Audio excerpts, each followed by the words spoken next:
Hello students, welcome to today's class. तो student, आज के इस वीडियो में जो हम डिस्कस करने वाले हैं सीबीएसई के सैम्पल पेपर के सेक्शन सी को, जो कंप्यूटर साइंस का सैम्पल पेपर है उसके सेक्शन ए और सेक्शन बी को हम ऑलरेडी डिस्कस कर चुके हैं और दोनों ही सेक्शंस पे जो है मैंने सेपरेट वीडियो बना रखी है। तो अगर आप लोगों ने वो वीडियो नहीं देखी है तो उनको देख लीजिएगा, उनका जो लिंक है इस वीडियो के डिस्क्रिप्शन में आपको मिल जाएगा। तो पहले जो है उन वीडियोज़ को देख लीजिएगा जिससे कि आपको ज़्यादा क्लैरिटी मिल पाए। तो चलिए आज की इस वीडियो को स्टार्ट करते हैं और डिस्कस करते हैं कंप्यूटर साइंस के सैम्पल पेपर के सेक्शन सी को। तो सेक्शन सी जो है स्टार्ट हो रहा है क्वेश्चन नंबर 26 से। तो चलिए इसको डिस्कस कर लेते हैं। तो यहाँ पे बोला है consider the following table bank account and branch. मतलब कि दो टेबल है यहाँ पे, आप लोग देख सकते हैं इस तरीके से दो टेबल दे रखी हैं।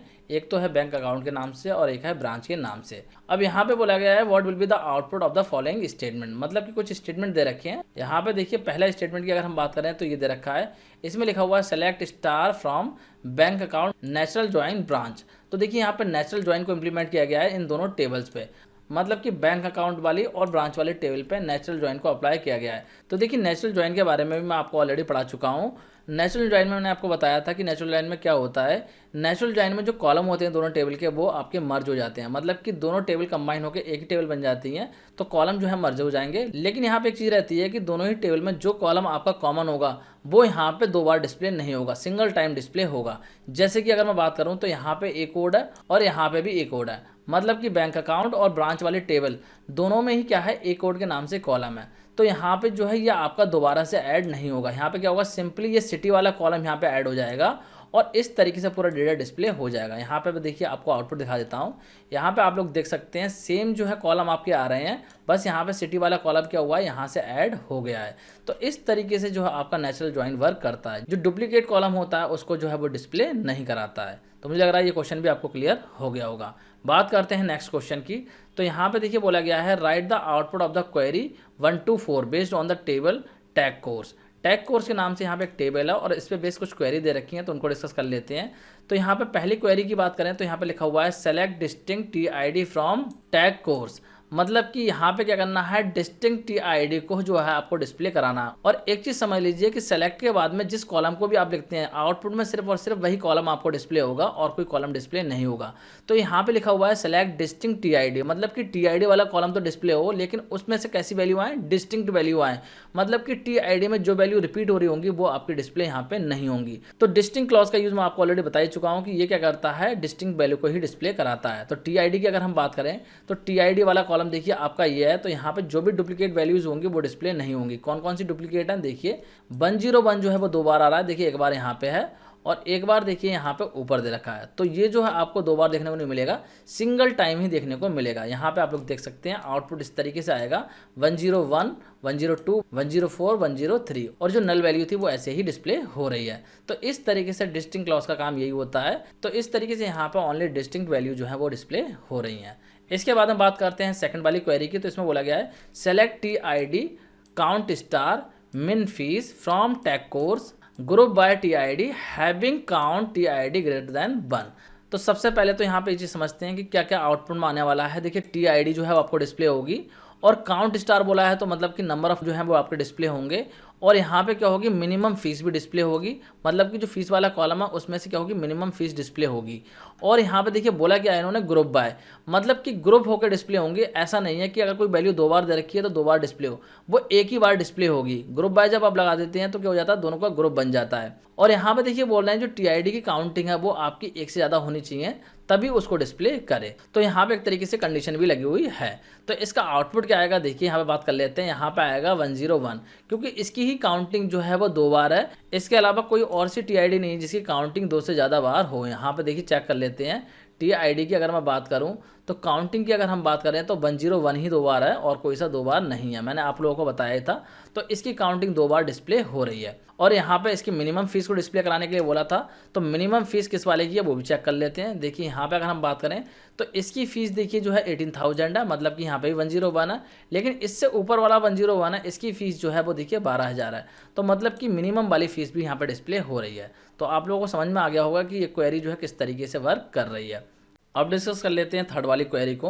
तो देखिए थर्ड वाली क्वेरी में क्या बोला गया है, इस क्वेरी में बोला गया है select C name from tag course where fees greater than 15,000 order by C name.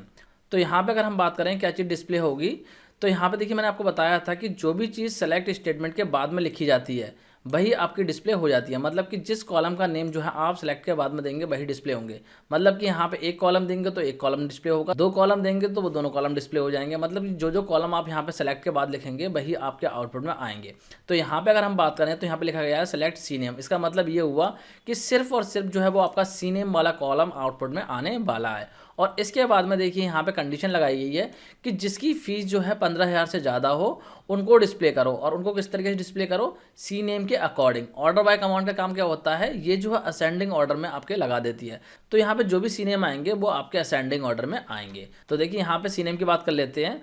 15,000 से ज़्यादा वाले सी नेम की अगर हम बात करें तो यहाँ पे देखिए 15,000 से ज़्यादा कोई सा भी नहीं है। नेक्स्ट पेज पे जाते हैं। यहाँ पे अगर हम बात करें सी नेम की तो यहाँ पे जो है आपका मोबाइल एप्लीकेशन डेवलपमेंट ये जो है आपका आ जाएगा। और इसके अलावा जो है डिजिटल मार्केटिंग आ जाएगा, क्योंकि इन दोनों की जो फीस है वो कितनी है, 15,000 से ज़्यादा है। और पहले डिस्प्ले होगा आपका डी वाला, फिर आएगा एम वाला। मतलब कि डिजिटल मार्केटिंग पहले आएगा और मोबाइल एप्लीकेशन डेवलपमेंट ये बाद में आएगा, क्योंकि ऑर्डर बाय हमने करा है सी नेम के अकॉर्डिंग। तो असेंडिंग ऑर्डर में ही आपके आएंगे। चलिए यहाँ पे आउटपुट को भी देख लेते हैं। आप लोगों को आउटपुट भी दिखा देता हूँ। यहाँ पे आप लोग देख सकते हैं इस तरीके से आउटपुट में सी नेम आ जाएगा और जो सी नेम होंगे वो आपके इस तरीके से असेंडिंग ऑर्डर में डिस्प्ले हो जाएंगे। तो मुझे लगता है आप लोगों को ये क्वेरी भी समझ में आ गई होगी। बात कर लेते हैं नेक्स्ट क्वेरी की। तो नेक्स्ट क्वेरी है क्वेरी नंबर 4 और इसमें देखिए क्या बोला गया है। इसमें बोला गया है सेलेक्ट एवरेज फीस। मतलब कि जो फीस वाला कॉलम है उसका एवरेज जो है वो आपको आउटपुट में देखने को मिलेगा, क्योंकि यहाँ पे हमने फीस वाले कॉलम को सिलेक्ट करा है, लेकिन साथ ही हमने यहाँ पे जो है एबीजी फंक्शन लगा दिया है। एबीजी फंक्शन होता है ये एवरेज को कैलकुलेट करने के लिए यूज होता है। तो इसीलिए जो फीस वाला कॉलम है उसका एवरेज जो है आपको डिस्प्ले होगा। और इसके बाद में यहाँ पे टेबल का नाम दे रखा है। फिर कंडीशन लगाई है कि फीस जो क्या हो बिटवीन 15,000 एंड 17,000। मतलब कि जिनकी भी फीस इस रेंज में है उनके ही एवरेज को डिस्प्ले आपको करना है। तो किस तरीके से आउटपुट आएगा देखिए यहाँ पे समझ लेते हैं। 15,000 की अगर हम बात करें तो 15,000 वाला ये है। इसके अलावा अगर हम बात करें तो इसके बाद में है 16,000 और बाकी की जो भी फीस हैं वो आपकी या तो 15,000 से कम है या फिर जो है आपकी 17,000 से ज़्यादा है। तो आपको जो है 15,000 से लेके 17,000 तक की फीस के ही क्या करनी है, एवरेज कैलकुलेट करके डिस्प्ले कराना है। मतलब कि आपकी जो क्वेरी है वो यही बोल रही है कि यहाँ पे जो है जो भी आपकी 15 से 17 के बीच में जो भी आपकी रेंज में फीस हो उसका एवरेज आपको डिस्प्ले कराना है। तो यहाँ पे जो है 15,000 और 16,000 का क्या होगा, एवरेज निकल के आपका आ जाएगा। जो कि आपका एवरेज क्या बनेगा, चलिए यहाँ पे देख लेते हैं आउटपुट में। एवरेज आपका ये बनेगा, इस तरीके से आपको आउटपुट में देखने को मिलेगा। देखिए यहाँ पे मैं ऐड करके दिखा देता हूँ। 15,000 प्लस कर लीजिए इसमें 16,000, 16,000 को यहाँ पे प्लस कर लीजिए, ये आपका हो जाएगा 31,000। 31,000 हो जाएगा और 31,000 को जो है आप 2 से डिवाइड कर लीजिए तो आपकी ये वैल्यू आ जाएगी यहाँ पे। मतलब कि जो एवरेज है वो आपका डिस्प्ले हो जा रहा है। तो इस तरीके से इन दोनों वैल्यू को जो है इसने ऐड कर लिया है और उनको जो है 2 से डिवाइड कर दिया है, क्योंकि 2 ही वैल्यू हैं तो दोनों को जो है प्लस करके और उन्हें 2 से डिवाइड कर दिया है। तो एवरेज आपका इस तरीके से डिस्प्ले हो गया है। तो मुझे लग रहा है आप लोगों को समझ में आ गया होगा किस तरीके से क्वेरी वर्क कर रही है। अब बात करते हैं नेक्स्ट क्वेश्चन की, जो कि है क्वेश्चन नंबर 27।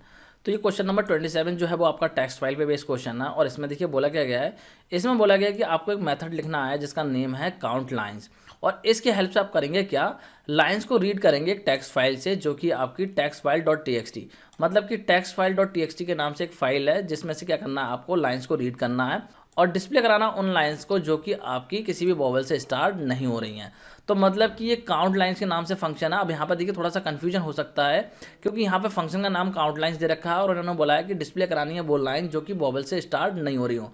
लेकिन एक्चुअली में ये काउंटिंग के लिए यहाँ पे जो है इन्होंने कोड दे रखा है। मतलब कि यहाँ पे जो आंसर दे रखा है इन्होंने, तो उसमें जो है काउंटिंग के लिए इन्होंने कोड लिखा है कि यहाँ पे काउंट करके बतानी है वो लाइन जो कि आपकी किसी भी वॉवल से स्टार्ट नहीं होती है। मतलब कि ऐसी कितनी लाइन है जो कि किसी वॉवल से स्टार्ट नहीं हो रही है, उनको काउंट करके आपको बताना है। तो बेसिकली काउंट लाइंस वाले फंक्शन से आपको यही काम करवाना है। अगर आप चाहें तो डिस्प्ले भी उन लाइंस को करा सकते हैं। तो चलिए बात कर लेते हैं। यहाँ पे देखिए, यहाँ पे इन्होंने बोला है कि मान लीजिए जो फाइल है उसके अंदर ये कंटेंट है। अगर ये कंटेंट है तो आपका आउटपुट जो है वो ये आना चाहिए कि number of line which are not starting with any vowel is 1। मतलब कि यहाँ पे ये वाली लाइन एक ऐसी है जो कि आपकी किसी भी वॉवल से स्टार्ट नहीं हो रही है। देखिए पहली वाली लाइन भी वॉवल से स्टार्ट हो रही है और लास्ट वाली लाइन भी वॉवल से स्टार्ट हो रही है। तो यहाँ पे सिर्फ और सिर्फ आपकी एक लाइन ऐसी है जो कि वॉवल से स्टार्ट नहीं हो रही है। तो उसी को काउंट करके बता देना है कि यहाँ पे एक लाइन ऐसी है जो कि वॉवल से स्टार्ट नहीं हो रही है। मतलब कि आउटपुट में आपका 1 आना चाहिए। तो इस तरीके से आपको फंक्शन को लिखना है। तो चलिए बात कर लेते हैं यहाँ पे कोड को।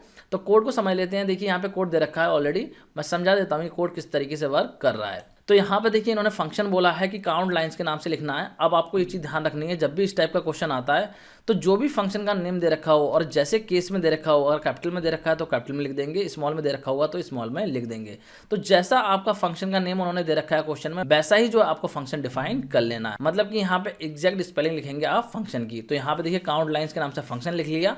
अब इसके बाद में जो फाइल दे रखी थी हमें, वो फाइल को हमने ओपन कर लिया है। तो आप लोगों को पता ही है कि फाइल को कैसे ओपन करते हैं। अगर आप लोगों को नहीं पता तो फाइल हैंडलिंग वाले चैप्टर को अच्छे से देख लीजिए, वहाँ पे जो है आपको बहुत ज़्यादा क्लैरिटी मिलेगी फाइल हैंडलिंग के बारे में। मतलब कि टेक्स्ट फाइल क्या होती हैं, बाइनरी फाइल क्या होती हैं, फाइल को किस तरीके से ओपन किया जाता है, किस तरीके से राइट किया जाता है, या फिर किस तरीके से रीड ऑपरेशन परफॉर्म किए जाते हैं, और फाइल के कौन कौन से ओपनिंग मोड होते हैं, वो सारी की सारी चीज़ें जो है मैंने फाइल हैंडलिंग वाले चैप्टर में बहुत अच्छे से एक्सप्लेन की हुई हैं। तो बेसिकली यहाँ पे फाइल को ओपन किया जा रहा है रीड मोड में। देखिए आर लिखा गया तो रीड मोड में ओपन हो गई, और ये जो फाइल है ये हमारा क्या हो गया, फाइल ऑब्जेक्ट। इसके बाद में इस फाइल ऑब्जेक्ट से क्या करा जा रहा है, डेटा को रीड करा जा रहा है। और किस तरीके से करा जा रहा है, रीड लाइन्स की हेल्प से। और रीड लाइन्स मेथड क्या करता है, जितना भी डेटा आपकी फाइल के अंदर होता है, मतलब कि जो भी यहाँ पे डेटा है इसकी लिस्ट बना के रिटर्न करता है। मतलब कि लाइन्स के पास में एक लिस्ट आ जाएगी, और लिस्ट में क्या रहेंगी, पूरी पूरी जो लाइन होंगी वो क्या होंगी, लिस्ट के एलिमेंट में आ जाएंगी। मतलब कि स्ट्रिंग के फॉर्म में आएंगी और ये लिस्ट के एलिमेंट में रहेंगी। यहाँ पर अगर मैं समझाऊँ तो आपको इस तरीके से लिस्ट बन जाएगी। यहाँ पे जो है इस तरीके से मैं समझा रहा हूँ कि स्टार्टिंग में ब्रैकेट रहेंगी और लास्ट में ब्रैकेट रहेंगी, पूरी की पूरी लिस्ट बन जाएगी। और एक एलिमेंट आपका एक लाइन का हो जाएगा, फिर सेकंड एलिमेंट सेकंड लाइन का बन जाएगा। मतलब कि यहाँ पर 3 एलिमेंट की लिस्ट जो है वो यहाँ पे आ जाएगी। कहाँ पे, लाइन्स वाले वेरिएबल में।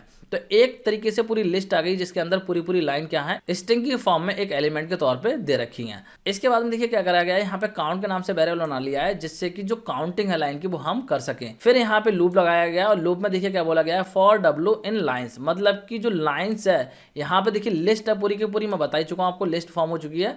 तो लिस्ट को इटरेट करा गया है। तो एक बार में क्या होगी, एक लाइन पूरी उठ के जाएगी किसके पास में, डब्ल्यू के पास में। मतलब फर्स्ट टाइम में पूरी एक लाइन आएगी, क्योंकि एलिमेंट के तौर पर पूरी एक लाइन है। तो यहाँ पे W के पास पूरी लाइन आ जाएगी। और इसके बाद में देखिए यहाँ पे कंडीशन लगा दी है कि यहाँ पे W के पास में जो लाइन आई है उसका 0 इंडेक्स जो है उसको पहले तो लोअर में कर दो, क्योंकि लाइन की स्टार्टिंग में कुछ कैरेक्टर जो है स्मॉल में है, कुछ आपके कैपिटल में है। तो यहाँ पे क्या करा हमने, 0 इंडेक्स को पहले क्या कर दिया, लोअर केस में कर दिया। फिर यहाँ पे कंडीशन चेक करिए कि लोअर केस में होने के बाद में अगर वो जो है इनमें से नहीं है, नॉट इन ऑपरेटर लगाया है, यहाँ पे देखिए लिख दिया नॉट इन, तो इनमें से नहीं है, AEOIU, मतलब कि जो बॉबल्स हैं इनमें से नहीं है, तो क्या कर दो, काउंट की वैल्यू को इंक्रीमेंट कर दो। अब देखिए यहाँ पे जो लोअर मेथड लगाया, अगर इसको ना लगाएं तो क्या करना होगा, आपको 2 कंडीशन देनी होंगी। मतलब कि यहाँ पे जो है आपको ये भी चेक करना पड़ेगा और कैपिटल केस में भी चेक करना पड़ेगा। मतलब कि दोनों ही केस में चेक करना पड़ेगा। तो इसीलिए यहाँ पे लोअर केस में कन्वर्ट कर दिया है। तो चाहे कैपिटल में हो चाहे स्मॉल में हो, वो जो है इसी कंडीशन से चेक हो जाएगा, क्योंकि जो केस होगा उसका यहाँ पे लोअर केस में हो जाएगा। अगर लोअर में है तो लोअर में ही रहेगा, और कैपिटल में है तो लोअर में हो जाएगा। तो सिंपली हमें तो ये चेक करना है कि वो आपका बॉबल है या नहीं है। मतलब कि 0 इंडेक्स पे जो करेक्टर है वो आपका बॉबल तो नहीं है। अगर बॉबल है तो आपकी वैल्यू इंक्रीमेंट नहीं होगी, और अगर नहीं है तो क्या होगी, वैल्यू इंक्रीमेंट हो जाएगी। मतलब किसकी वैल्यू इंक्रीमेंट होगी, काउंट वाले वेरिएबल की। तो सिंपली देखिए पहली बार में ए आएगा तो बॉबल है, तो आपकी वैल्यू इंक्रीमेंट नहीं होगी। सेकंड टाइम में बी आएगा तो वैल्यू इंक्रीमेंट हो जाएगी, और थर्ड टाइम में ये लाइन आएगी तो इसके 0 इंडेक्स पे ए है, तो इसका मतलब इस बार भी वैल्यू इंक्रीमेंट नहीं होगी। तो एक ही बार जो है वैल्यू इंक्रीमेंट होगी, क्योंकि एक एक लाइन यहाँ पे आने वाली है। जो लिस्ट आपकी फॉर्म हुई है उस लिस्ट में से एक एक लाइन पूरी उठ के आएगी, और उसके 0 इंडेक्स पर अगर बॉबल नहीं होगा तो आपकी काउंट की वैल्यू इंक्रीमेंट हो जाएगी। और इसके बाद में यहाँ पे प्रिंट मैसेज दे दिया है, क्योंकि यहाँ पे बोला गया था the number of line not starting with any vowel. तो ये मैसेज इस तरीके प्रिंट कराया, उसके बाद में काउंट की वैल्यू को प्रिंट करा दिया। तो काउंट की वैल्यू एक ही रहेगी, तो आउटपुट में जो है आपको 1 देखने को मिल जाएगा। तो इस तरीके से जो ये प्रोग्राम आपका वर्क कर रहा है, और यहाँ पे देखिए फंक्शन को कॉल कर दिया गया है, जिससे कि जो फंक्शन है पूरा का पूरा रन हो सके। अगर कॉल नहीं करेंगे तो ये फंक्शन हमारा नहीं चलेगा। तो इस तरीके से ये कोड रहेगा आपका इस क्वेश्चन के लिए। मुझे लग रहा है आप लोगों को समझ में आ गया होगा कि किस तरीके से यहाँ पे कोड वर्क कर रहा है। अब बात कर लेते हैं इसके चॉइस वाले क्वेश्चन की। मतलब कि इसी क्वेश्चन में चॉइस है, तो उसको भी डिस्कस कर लेते हैं। तो देखिए यहाँ पे क्या बोला जा रहा है, यहाँ पे बोला जा रहा है write a function ET count in Python. मतलब कि आपको एक फंक्शन लिखना है ईटी काउंट के नाम से, और कह रहे हैं which should read each character of the text file. मतलब कि टेक्स्ट फाइल के जितने भी कैरेक्टर हैं वो सारे के सारे रीड करें। और कौन सी टेक्स्ट फाइल के करें, टेक्स्ट फाइल का नेम यहाँ पे दे रखा है टेस्ट फाइल .txt। ये जो है आपका फाइल का नेम है। और उसके बाद में देखिए क्या करें, then count and display the count of occurrence of alphabet E and I individually including small cases E and T2। मतलब ये हुआ कि आपको ET काउंट के नाम से एक फंक्शन लिखना है जो क्या करेगा, फाइल के सारे कैरेक्टर्स को रीड करेगा, जो भी डेटा होगा उसके अंदर उस डेटा के सारे कैरेक्टर्स को रीड करेगा और उसके बाद में जो है काउंटिंग करेगा। किसकी काउंटिंग करेगा? ई और टी की। और यहाँ पे जो केस होगा उसको इग्नोर करना है, चाहे वो स्मॉल केस में हो चाहे आपका कैपिटल केस में हो, सबको रीड करना है और सबको ही काउंट करना है और काउंट करके आपको बताना है कि ई कितनी बार आया है और टी कितनी बार आया है। तो चलिए डिस्कस करते हैं इसके प्रोग्राम को। हालांकि यहाँ पे थोड़ी सी और डिटेल दे रखी है।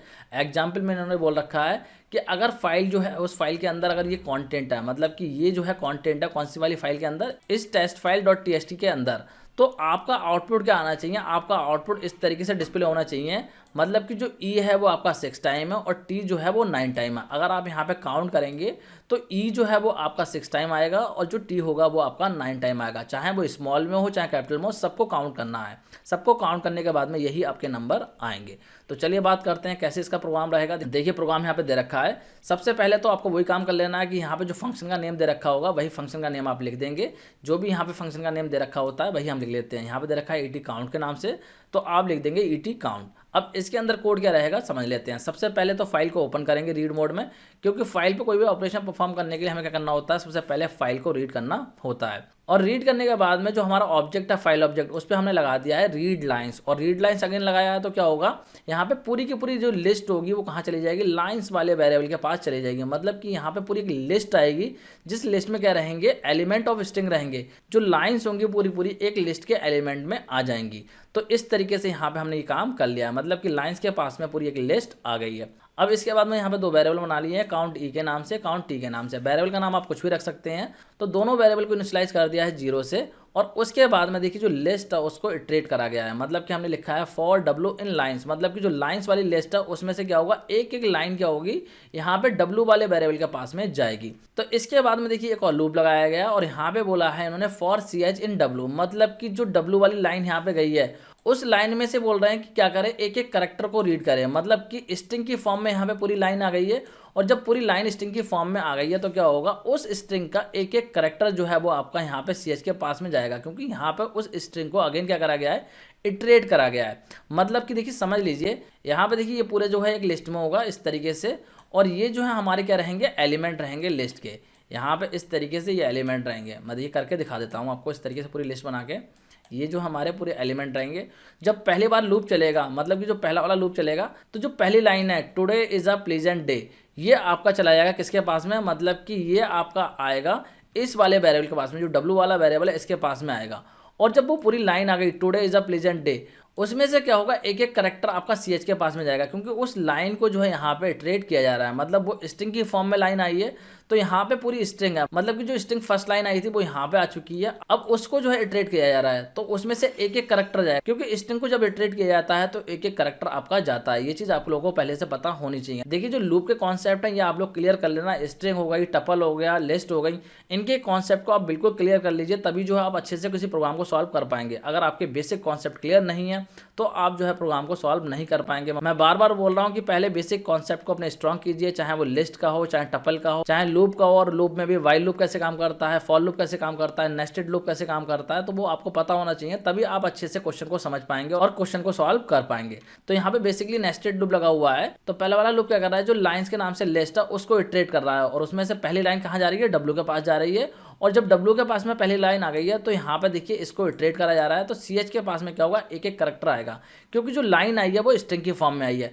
तो पहला करेक्टर आएगा, मतलब कि एक करेक्टर आएगा। फिर हमने उस करेक्टर को चेक करने के लिए यहाँ कंडीशन लगा दी है कि इफ CH, मतलब कि जो करेक्टर यहाँ पे आया है, अगर वो करेक्टर आपका कैपिटल E है या स्मॉल e है, तो उस केस में क्या करो, काउंट ई वाले की वैल्यू क्या कर दो, आप इंक्रीमेंट कर दो। मतलब कि जो वेरिएबल हमने यहाँ पे बना रखा है काउंट ई के नाम से, इसकी वैल्यू इंक्रीमेंट कर दो। जहाँ जहाँ पे भी ई आएगा वहाँ पे क्या होगी, इसकी वैल्यू इंक्रीमेंट हो जाएगी। तो इस तरीके से सारी की सारी लाइन आएंगी यहाँ पे, और हर लाइन को यही जो है यहाँ पे इटरेट करेगा। मतलब कि एक एक करेक्टर होके यहाँ पे चेक होगा, अगर उसमें ई मिलेंगे, चाहे वो स्मॉल में हो चाहे कैपिटल में हो, तो इसकी वैल्यू इंक्रीमेंट हो जाएगी। अब इसके बाद में देखिए यहाँ पे हमने दूसरी कंडीशन लगाई है। हमने बोला है कि जो करेक्टर आ रहा है अगर वो आपका क्या है T है, चाहे वो स्मॉल में हो चाहे कैपिटल में हो, तो तो उस केस में क्या हो, काउंट टी वाले की वैल्यू क्या हो जाए, इंक्रीमेंट हो जाए, मतलब कि उसमें +1 हो जाए। तो जितनी बार भी आपका टी आएगा, चाहे वो कैपिटल हो चाहे स्मॉल हो, इसकी वैल्यू इंक्रीमेंट हो जाएगी। और उसके बाद में फाइनली हमने दोनों को यहाँ पे प्रिंट करा दिया है, मतलब कि क्वेश्चन में जो मैसेज दे रखा था वो मैसेज हमने यहाँ पे इस तरीके से प्रिंट करा दिया है और दोनों की वैल्यू यहाँ पे प्रिंट करा दी है। तो इतना करने से क्या होगा, जो आउटपुट है आपका वो एग्जैक्ट सेम आ जाएगा जो कि क्वेश्चन में यहाँ पे बोला गया है। इस तरीके से आपका आउटपुट आ जाएगा। तो मुझे लग रहा है ये क्वेश्चन भी आप लोगों को समझ में आ गया होगा। अब बात करते हैं नेक्स्ट क्वेश्चन की। तो नेक्स्ट क्वेश्चन है क्वेश्चन नंबर 28 और इसमें देखिए यहाँ पे बोला गया है write the output of SQL queries 1 2 3 based on relation teacher and placement.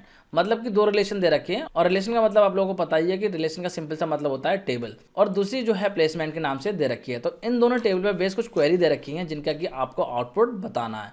तो यहाँ पे बात कर लेते हैं, दोनों टेबल यहाँ पे दे रखी हैं। तो पहली क्वेरी की बात करते हैं। पहली क्वेरी में यहाँ पे बोला है सेलेक्ट डिपार्टमेंट और एवरेज सैलरी, मतलब कि डिपार्टमेंट डिस्प्ले होगा और एवरेज सैलरी डिस्प्ले होगी, और किससे डिस्प्ले होगी, टीचर वाली टेबल से। और कह रहे हैं ग्रुप बाय डिपार्टमेंट, मतलब डिपार्टमेंट के अकॉर्डिंग क्या करना है, ग्रुप कर देना है। तो मतलब कि यहाँ पे दो चीज़ें डिस्प्ले होने वाली हैं, एक तो डिपार्टमेंट डिस्प्ले होगा और जो भी एवरेज सैलरी बननी होगी वो डिस्प्ले हो जाएगी, और यहाँ पे जो है ग्रुप होकर डिस्प्ले होंगे। अगर कोई डुप्लीकेट वैल्यू होगी तो वो 2 बार डिस्प्ले नहीं होगी, एक ही बार डिस्प्ले होगी। देखिए समझ लेते हैं यहाँ पे। तो यहाँ पे टेबल की अगर हम बात करें तो देखिए यहाँ पे कंप्यूटर साइंस जो है वो ये रिपीट हो रहा है, 1 बार हो गया, और यहाँ पे देखिए 2 बार हो गया। इसके अलावा देखिए हिस्ट्री भी दे रखा है 2 बार, एक ये हो गया और दूसरा ये हो गया। इसके अलावा तीसरी बार भी दे रखा है, ये दे रखा है। इसके अलावा मैथमेटिक्स भी जो है वो 2 बार है, एक बार ये हो गया और एक बार ये हो गया। तो मतलब कि यह सिंगल टाइम डिस्प्ले होंगे। कंप्यूटर साइंस भी 1 बार आएगा, हिस्ट्री भी 1 बार आएगा और मैथमेटिक्स भी 1 बार आएगा। और इन सबको प्लस करने के बाद में जो भी इनकी एवरेज सैलरी बन रही होगी वो भी डिस्प्ले हो जाएगी। मतलब कि यहाँ पे आप लोग देख सकते हैं इस तरीके से आउटपुट में आपके डिपार्टमेंट आ रहे हैं और देखिए सिंगल टाइम जो है डिस्प्ले हो रहे हैं, और जो एवरेज सैलरी है वो यहाँ पे देखिए डिस्प्ले हो रही है सभी की। तो यहाँ पे ग्रुप बाय जो क्लॉज होता है इसका काम यही होता है कि अगर कोई वैल्यू 2 बार दे रखी है तो वो सिंगल टाइम ही डिस्प्ले होती है। तो मुझे लग रहा है आप लोगों को ये क्वेरी भी समझ में आ गई होगी। बात कर लेते हैं नेक्स्ट क्वेरी की। तो इसमें बोला गया है select max date of join, मतलब कि डेट ऑफ ज्वाइनिंग वाले कॉलम में से जो है आपको मैक्सिमम डेट को डिस्प्ले कराना है। और इसके बाद में बोला है मिन डेट ऑफ ज्वाइनिंग, मतलब कि मिनिमम जो है वैल्यू आपको डिस्प्ले करानी है डेट ऑफ ज्वाइनिंग वाले कॉलम से। और कौन सी टेबल से करना है ये काम, हमें टीचर वाली टेबल से करना है। तो दो चीज़ें जो है डिस्प्ले होंगी, एक तो डेट ऑफ ज्वाइनिंग की मैक्सिमम डेट डिस्प्ले होगी और मिनिमम डेट डिस्प्ले होगी। तो यहाँ पे आप लोग देख सकते हैं मैक्सिमम और मिनिमम डेट जो है वो डिस्प्ले हो गई हैं।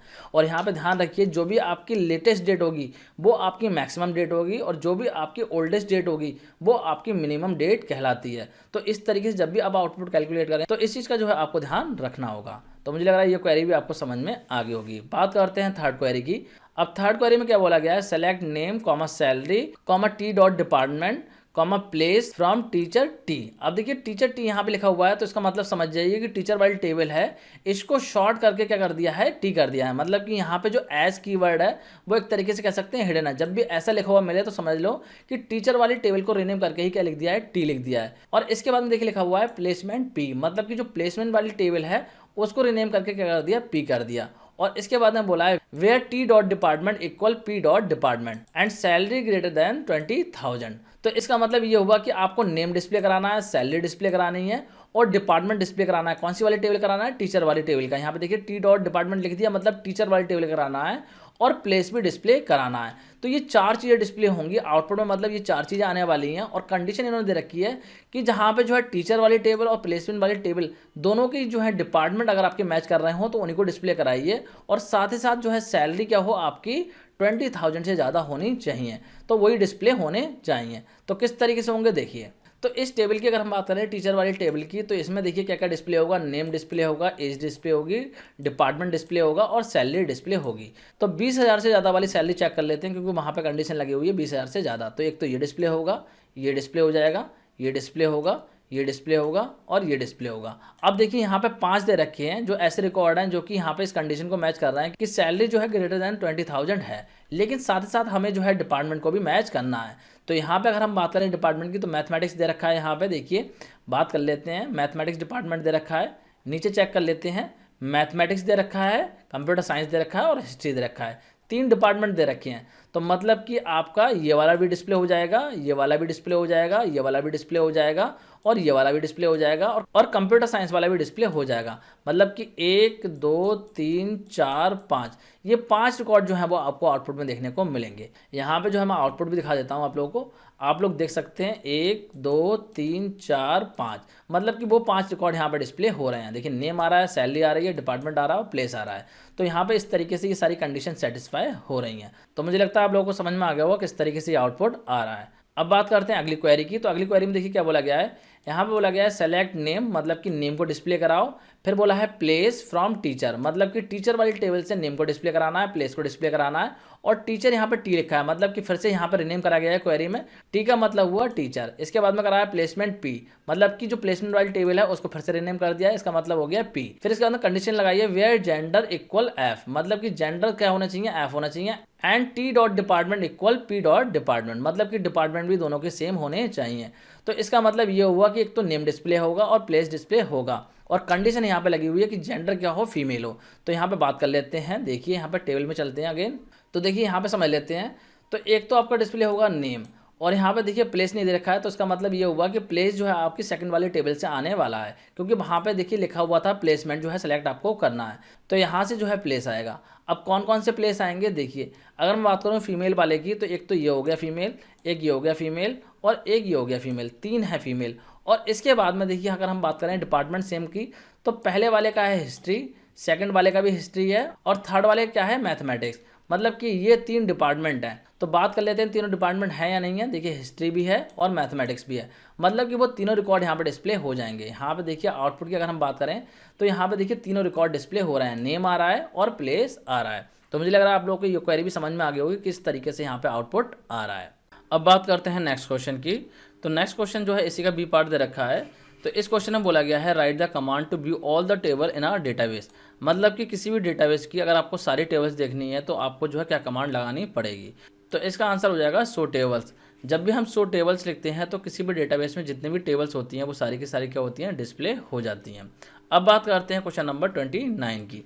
तो क्वेश्चन नंबर 29 में बोला गया है write a function index list where L is the list of element pass as an argument to the function, मतलब कि ये जो है इंडेक्स लिस्ट के नाम से आपको फंक्शन लिखना है और इसके अंदर जो एल है वो क्या है, एक तरीके की लिस्ट है एलिमेंट्स की, जिसको एज एन आर्ग्यूमेंट पास किया गया है इस फंक्शन में।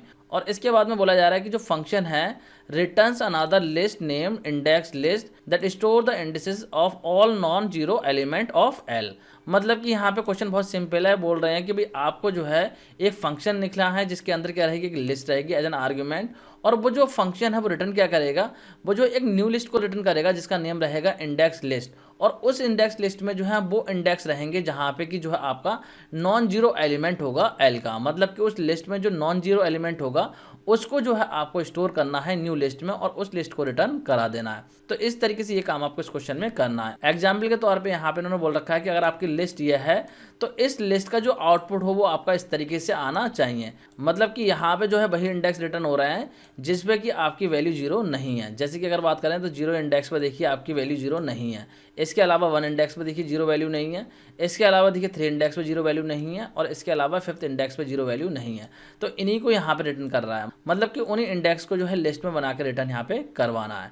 तो ये चीज़ आपको क्वेश्चन में करने के लिए बोली गई है। तो बात कर लेते हैं इसका आंसर किस तरीके से रहेगा। देखिए आंसर यहाँ पे दे रखा है, इसको डिस्कस कर लेते हैं। तो देखिए यहाँ पे पहले फंक्शन लिखा गया है इंडेक्स लिस्ट के नाम से और यहाँ पे जो एल है उसको पास कर दिया है। जिस तरीके से फंक्शन का नेम दे रखा है वैसे ही यहाँ पे लिख दिया है और यही काम आपको भी बोर्ड एग्जाम में करना है। जैसा फंक्शन का नेम दे रखा होगा वैसे ही आपको यहाँ पे लिख देना है। इसके बाद में यहाँ पे एक एम्प्टी लिस्ट बना ली है इंडेक्स लिस्ट के नाम से, क्योंकि उन्होंने बोला था कि इंडेक्स लिस्ट एक नहीं बनानी है जिसमें कि क्या होंगे, वो सारे के सारे आपके इंडेक्सेस होंगे जिनपे कि क्या है नॉन जीरो वैल्यू है, मतलब कि नॉन जीरो एलिमेंट है, तो उनको यहाँ पे इस लिस्ट में स्टोर करेंगे हम। और इसके बाद में यहाँ पे लूप लगा दिया और लूप में बोला है for I in range length of L.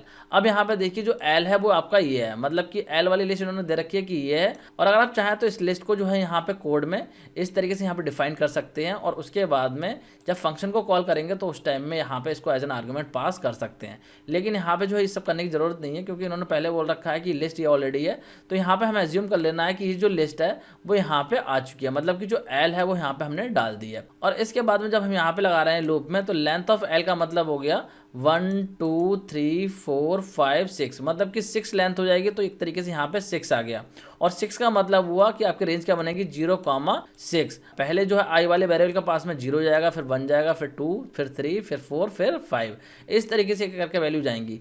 तो यहाँ पे जो भी वैल्यू आई के पास में आएगी, ये बोल रहे हैं कि अगर वो जो है आपकी वैल्यू क्या है नॉट इक्वल 0, अगर वो इक्वल नहीं है 0 के, तो क्या कर दो सिंपली जो हमने यहाँ पे लिस्ट बनाई है उसमें क्या कर दो उस वैल्यू को अपेंड कर दो। तो जो भी नॉन जीरो वैल्यू होगी यहाँ पे वो क्या होगी अपेंड हो जाएगी। कौन कौन सी नॉन जीरो होंगी देखिए 12 होगी, 4 होगी, 11 होगी और 56 होगी। और यहाँ पे देखिए ये जो वैल्यू है ये वैल्यू ऐड नहीं होंगी, मतलब कि ये एलिमेंट जो है वो ऐड नहीं होंगे। बहुत सारे स्टूडेंट यहाँ पे गलती कर सकते हैं कि वो जो है यहाँ पे इन एलिमेंट को ऐड कर देंगे, मतलब कि 12, 4, 11, 56 जो है वो लिस्ट में कर देंगे, लेकिन ये चीज नहीं आएगी क्योंकि यहाँ पे देखिए हम अपेंड क्या कर रहे हैं, अपेंड कर रहे हैं हम यहाँ पे आई की वैल्यू को। तो जो भी आई की वैल्यू होगी वो यहाँ पे इस लिस्ट में अपेंड होगी, मतलब कि पहली बार में जो आई की वैल्यू आएगी वो 0 आएगी, तो 0 अपेंड हो जाएगी इस लिस्ट में। उसके बाद में जो है आपकी 2 आएगी तो 2 अपेंड हो जाएगी, उसके बाद में 1 आएगी तो 1 अपेंड हो जाएगी, उसके बाद में 3 आएगी तो 3 अपेंड नहीं होगी, क्योंकि यहाँ पे ये वाली कंडीशन जो है वो आपकी सेटिस्फाई नहीं हो रही है, क्योंकि 3 इंडेक्स पे जो वैल्यू है वो आपकी नॉट इक्वल 0 नहीं है, मतलब कि यहाँ पे वो आपकी वैल्यू 0 है, तो इसलिए ये वैल्यू अपेंड नहीं होगी। तो इसी तरीके से यहाँ पे जो आई की वैल्यू है वो हर बार अपेंड हो जाएंगी जब भी जो कंडीशन है वो आपकी ट्रू हो जाएगी। तो इसके बाद में देखिए यहाँ पे फंक्शन में हमने क्या कर दिया, इस वाली लिस्ट को रिटर्न करा दिया है। तो यही बोला गया है कि यहाँ पे जो आपको फंक्शन से क्या कराना है, इस लिस्ट को रिटर्न कराना है, जिसमें कि उन एलिमेंट के इंडेक्सेस होंगे जहाँ पे की वैल्यू जो है वो आपकी नॉन जीरो है।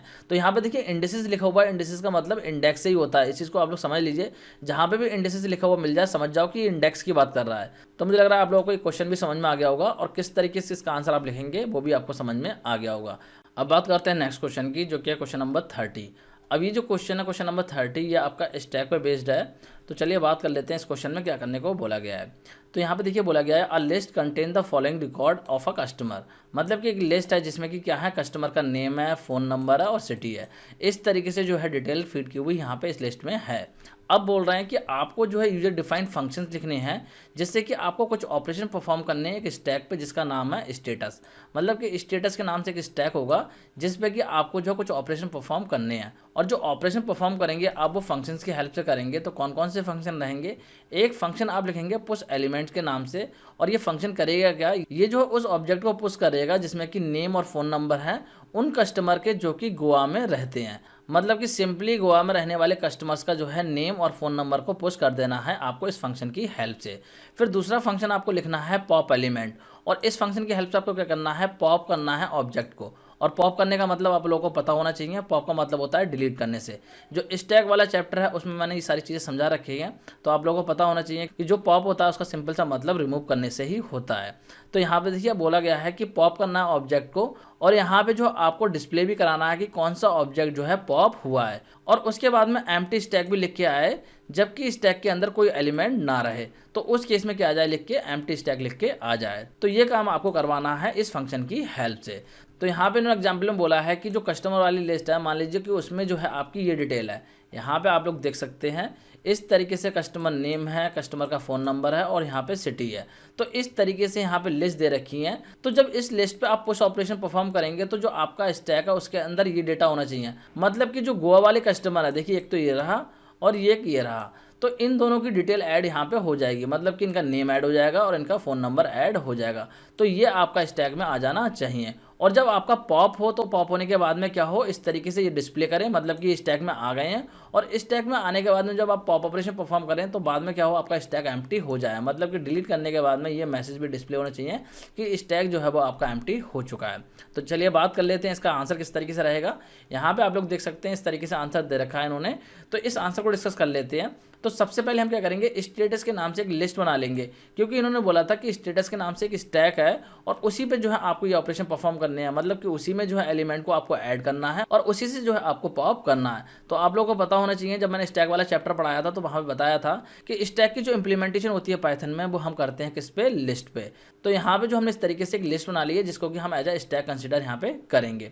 इसके बाद में पुश एलिमेंट के नाम से हमसे फंक्शन लिखने के लिए बोला गया था, तो हमने लिख दिया और उसके अंदर हमने डाल दिया है कस्टमर, और कस्टमर को हम क्या मान रहे हैं, जो लिस्ट यहाँ पे दे रखी है उसको यहाँ पे मान रहे हैं कस्ट। हमने जो है यहाँ पे कस्ट ले लिया है, मतलब कि एक लिस्ट है ये कस्टमर के नाम से, जिसके अंदर क्या है, कस्टमर का नेम है, कस्टमर का मोबाइल नंबर है और उसकी सिटी है। तो यहाँ पे जो उस लिस्ट को हमने एज एन आर्गूमेंट पास कर दिया है। और इसके बाद में हमने यहाँ पे कंडीशन लगाई है, जो कस्टमर वाली लिस्ट है अगर उसके सेकंड इंडेक्स पे जो वैल्यू है अगर वो गोवा है तो आप क्या कर दो, न्यू लिस्ट फॉर्म कर दो, जिसमें क्या रहेंगे, 0 इंडेक्स रहेगा और आपका फर्स्ट इंडेक्स रहेगा। मतलब कि जो कस्टमर वाली लिस्ट है उसमें से क्या होंगे, 0 इंडेक्स और फर्स्ट इंडेक्स जो है वो आपके इस वाली लिस्ट में ऐड हो जाएंगे, जो कि यहाँ पे L1 के नाम से हमने क्रिएट करी है। तो यहाँ पे देखिए बात कर लेते हैं, ये इन्होंने बोल रखी है लिस्ट, तो ये हो गया आपका 0 इंडेक्स, ये हो गया 1 और ये हो गया 2। तो 2 के लिए हमने कंडीशन लगाई है कि 2 पे जो वैल्यू है अगर वो गोवा है तो क्या कर दो, 0 इंडेक्स को और 1 इंडेक्स को जो है किसमें कर दो, एक L1 वाली लिस्ट में जो है ऐड कर दो। मतलब कि L1 के नाम से एक लिस्ट बना दो और उसके अंदर ये 2 एलिमेंट डाल दो, मतलब कि 0 इंडेक्स वाला एलिमेंट डाल दो और जो है फर्स्ट इंडेक्स वाला एलिमेंट डाल दो। तो इस तरीके से यहाँ पे जो हमने लिस्ट को फॉर्म कर लिया है और इस लिस्ट को जो है फिर क्या कर रहे हैं, हम यहाँ पे अपेंड कर रहे हैं। मतलब कि किसमें अपेंड कर रहे हैं, स्टेटस में, जो कि हमने स्टैक बना रखा है। तो इसमें जो है अपेंड हो जाएगी आपकी पूरी एक लिस्ट। मतलब कि जो स्टैक है उसके अंदर क्या होगा, इस तरीके से एक लिस्ट आ जाएगी और यहाँ पे क्या रहेगा, कस्टमर का नेम आएगा। उसके बाद में जो सेकंड एलिमेंट होगा उसमें क्या रहेगा, मोबाइल नंबर रहेगा, मतलब कि फ़ोन नंबर जो है वो आपका रहेगा। मैं यहाँ पे जो है PN कर दे रहा हूँ तो आप समझ जाएंगे। तो इस तरीके से जो है आपकी लिस्ट यहाँ पे फॉर्म हो जाएगी। तो ये तो बात हो गई उन कस्टमर्स की डिटेल ऐड करने की जो कि गोवा में रहते हैं। अब बात करते हैं पॉप करने की। अगर आप चाहें तो इस कोड को लूप के अंदर डाल सकते हैं, जिससे कि जो सारी लिस्ट हैं वो आपकी चेक हो जाए, मतलब कि उनका डेटा जो है वो आपका स्टैक में चला जाए। अब यहाँ पे पॉप वाले की बात कर लेते हैं। पॉप वाले में देखिए क्या करा है, यहाँ पे फंक्शन बोला गया था हमसे पॉप एलिमेंट के नाम से, तो यहाँ पे हमने लिख दिया है। इसके बाद में हमने करा है num equal length of status, मतलब कि जो स्टेटस की लेंथ होगी वो यहाँ पे स्टोर हो जाएगी। अभी के केस में अगर हम बात करें इस क्वेश्चन की, तो यहाँ पे जो लेंथ होगी वो 2 होगी, क्योंकि 2 ही रिकॉर्ड जो है यहाँ पे ऐड होंगे। कौन कौन से होंगे देखिए, एक तो आपकी ये वाली लिस्ट जो है ऐड हो जाएगी और दूसरी जो है यहाँ पे ये वाली लिस्ट ऐड हो जाएगी। मतलब कि पूरी जो लिस्ट है वो यहाँ पे आ जाएंगी। मतलब कि एक लिस्ट जो है वो आपकी ये वाली आ जाएगी यहाँ पे, उसके बाद में जो सेकंड लिस्ट रहेगी वो आपकी ये वाली रहेगी। तो 2 लिस्ट जो है वो आपकी आ जाएंगी, मतलब कि एक नेस्टेड लिस्ट होगी जिसके अंदर 2 जो एलिमेंट होंगे वो लिस्ट टाइप के रहेंगे। अब यहाँ पे देखिए जब वैल्यू की बात करें हम, तो यहाँ पे जो है नम की वैल्यू जो है 2 हो जाएगी। तो यहाँ पे हमने कंडीशन लगा दी कि while length of status not equal 0, मतलब कि जो स्टेटस की लेंथ है वो जब तक कि 0 ना हो जाए ये लूप आपका चलता रहे। और इसके बाद में देखिए डेल के नाम से यहाँ पे जो है वेरिएबल बनाया है और इसमें लिख दिया है स्टेटस डॉट पॉप। मतलब कि यहाँ पे जो स्टेटस वाली लिस्ट है इसमें से क्या होगा, एक एलिमेंट पॉप हो जाएगा, मतलब कि जो लास्ट वाला एलिमेंट है वो यहाँ पर डिलीट हो जाएगा। तो पॉप मेथड में आपको पता होना चाहिए कि पहले लास्ट का एलिमेंट डिलीट होता है, फिर जो है आपका पहले वाला एलिमेंट डिलीट होता है। मतलब कि जो पॉप मेथड होता है वो लीफो स्ट्रक्चर पे वर्क करता है, क्योंकि आप लोगों को पता है कि स्टैक की जो प्रॉपर्टी जो होती है वो लीफो होती है, लास्ट इन फर्स्ट आउट। तो यहाँ पे हम स्टैक को ही इंप्लीमेंट कर रहे हैं, तो क्या होगा, जो लास्ट एलिमेंट है वो पहले डिलीट हो जाएगा और साथ ही साथ जो डिलीट होने के बाद में क्या होगा, जो पॉप मेथड होता है वो क्या करता है, रिटर्न भी करता है कि कौन सा एलिमेंट इसने डिलीट करा है। तो जो भी लिस्ट यहाँ पे डिलीट हुई होगी वो कहाँ हो जाएगी, इस डेल वाले वेरिएबल के पास चली जाएगी और उसको हमने प्रिंट कर दिया, जिससे कि हमें पता चल सके कि कौन सा एलिमेंट यहाँ पे डिलीट हुआ है। क्योंकि इन्होंने क्वेश्चन में बोला था कि आपको बताना भी है कि कौन सा जो एलिमेंट है वो डिलीट हो रहा है आपके स्टैक से। और उसके बाद में जो नम की वैल्यू है वो हमने कर दिया -1। फिर आपका लूप नेक्स्ट टाइम चलेगा, तो नेक्स्ट टाइम चलने पे क्या होगा, सेकंड एलिमेंट भी वहाँ से डिलीट हो जाएगा और डिलीट होने के बाद में वो भी आपका प्रिंट हो जाएगा। और प्रिंट होने के बाद में देखिए क्या होगा, जो नम की वैल्यू होगी वो 0 हो जाएगी और उसके बाद में कंडीशन यहाँ पे फॉल्स हो जाएगी, फिर ये आपका लूप नहीं चलेगा। और उसके बाद में जो है आपका क्या होगा, ये वाला स्टेटमेंट एग्जीक्यूट हो जाएगा, लिख के आ जाएगा स्टैक एम्प्टी। तो इस तरीके से जो आपका आउटपुट होगा वो ये आ जाएगा, पहली बार में ये लिस्ट आपकी डिलीट हुई, फिर आपकी ये वाली लिस्ट डिलीट हुई और उसके बाद में लिख के आ गया स्टैक एम्प्टी। तो इस तरीके से आपका आउटपुट ये आ रहा है। तो मुझे लग रहा है आप लोगों को क्वेश्चन भी समझ में आ गया होगा। अब इस क्वेश्चन की चॉइस में भी जो है आपका स्टैक का ही क्वेश्चन दूसरा दे रखा है, उसको भी यहाँ पे डिस्कस कर लेते हैं। तो दूसरे क्वेश्चन की अगर हम बात करें, मतलब कि चॉइस वाले क्वेश्चन की अगर हम बात करें, तो इसमें बोला गया है write a function Python post where S item is a dictionary. मतलब कि यहाँ पे जो आर्ग्यूमेंट पास किया हुआ है ये क्या है, एक डिक्शनरी है और कह रहे हैं क्या कंटेन करी हुई है, ये स्टेशनरी आइटम्स को कंटेन की हुई है और किस फॉर्म में की हुई है, एस नेम प्राइस के केस में। मतलब कि एस नेम है उसके बाद में जो है यहाँ पे प्राइस है, मतलब कि स्टेशनरी का नेम है और उसका प्राइस यहाँ पे दे रखा है। और इसके बाद में बोला गया है the function should push the name of those item in the stack who have price greater than 75। मतलब कि इस टैग में जो है उन्हीं आइटम को पुश करना है जिनका की जो प्राइस है वो 75 से ज़्यादा है। और इसके साथ साथ बोला जा रहा है कि आपको डिस्प्ले कराना है काउंटिंग के कितने एलिमेंट को जो है यहाँ पे इस टैग में पुश किया गया है। तो इस तरीके से यहाँ पे काम आपको इस फंक्शन की हेल्प से करवाना है। तो एग्जाम्पल के तौर पर इन्होंने बोला है कि मान लीजिए जो डिक्शनरी है उसके अंदर इस तरीके से आइटम्स हैं, मतलब कि यहाँ पे देखिए आपका पेन है, इसका प्राइस ये है, पेंसिल है, इसका प्राइस ये है, नोटबुक है, इसका प्राइस ये दे रखा है, मतलब कि 80 दे रखा है, और इरेजर है, इसका प्राइस 25 है। तो इस तरीके से इस डिक्शनरी के अंदर स्टेशनरी आइटम दे रखे हैं। अब कह रहे हैं जब ये डिक्शनरी है तो आपके स्टैक के अंदर क्या जाना चाहिए, स्टैक के अंदर जो है आपका नोटबुक और पेन जाना चाहिए। क्यों जाना चाहिए? क्योंकि नोटबुक का जो प्राइस है वो 75 से ज़्यादा है और जो पेन का प्राइस है वो आपका 75 से ज़्यादा है, क्योंकि यहाँ पे इन्होंने बोला था कि उन्हीं आइटम्स को पुश करेंगे जिनका प्राइस 75 से ज़्यादा है। तो इस तरीके से स्टैक के अंदर ये दोनों ही जाने चाहिए। और उसके बाद में जो आउटपुट आएगा आपका वो क्या आना चाहिए, यहाँ पे देखिए दे रखा है इन्होंने कि आउटपुट में जो है काउंटिंग करने के बाद में ये बताए कि कितने एलिमेंट जो है पुश हुए, वो आपके हुए हैं 2, मतलब 2 ही एलिमेंट ऐसे हैं जहाँ पे कि जो प्राइस है वो 75 से ज़्यादा है। तो इस तरीके से आपका आउटपुट ये आना चाहिए। तो चलिए बात कर लेते हैं इसका जो कोड है वो किस तरीके से रहेगा। यहाँ पे इन्होंने कोड दे रखा है, इसको डिस्कस कर लेते हैं। तो यहाँ पे सबसे पहले तो आपको जो है यहाँ पे एक एम्प्टी लिस्ट बनानी है, क्योंकि हमें जो है स्टैक की इम्प्लीमेंटेशन लिस्ट की हेल्प से ही करनी होती है। तो यहाँ पे एक एम्प्टी लिस्ट बना दी है जिसको कि हम एज ए स्टैक कंसिडर करेंगे। इसके बाद में जो हमें फंक्शन बोला गया था वो फंक्शन लिख देंगे, पुश के नाम से बोला गया तो पुश हम यहाँ पे फंक्शन लिख देंगे, और इसके अंदर डाल देंगे हम एस आइटम। और एस आइटम क्या है? डिक्शनरी। यहाँ पे देखिए ऊपर दे रखा है कि जो एस आइटम है वो क्या है? एक डिक्शनरी है।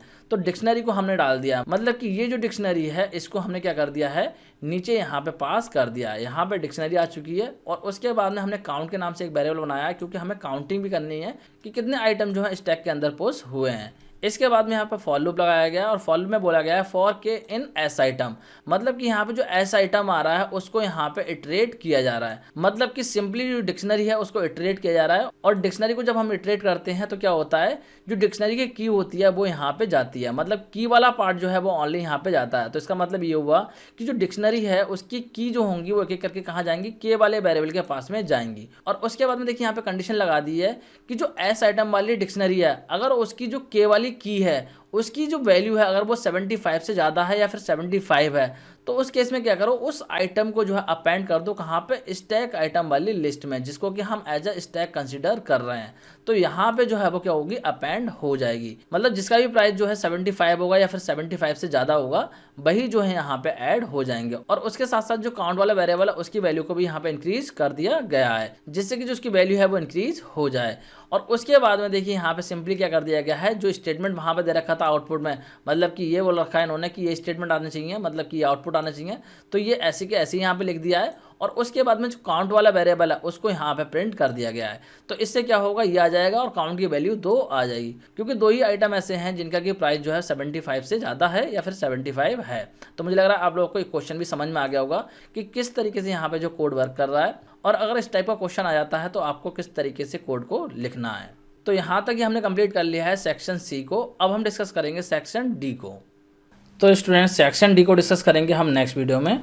आज की इस वीडियो को यहीं पे एंड करते हैं और जो नेक्स्ट वीडियो होगा उसको हम यहीं से स्टार्ट करेंगे, क्योंकि ये जो वीडियो था वो काफ़ी लंबा हो गया है, क्योंकि सेक्शन सी में ऑलरेडी काफ़ी ज़्यादा क्वेश्चन थे, मतलब कि यहाँ पे जो प्रोग्रामिंग बेस्ड क्वेश्चन थे, इसलिए यहाँ पे जो है ये वीडियो काफ़ी ज़्यादा लंबी हो चुकी है। तो आज के इस वीडियो को यहीं पे एंड करते हैं और नेक्स्ट वीडियो में हम डिस्कस करेंगे सेक्शन डी के सारे क्वेश्चन को। तो स्टूडेंट आज की इस वीडियो में इतना ही। Thanks for watching.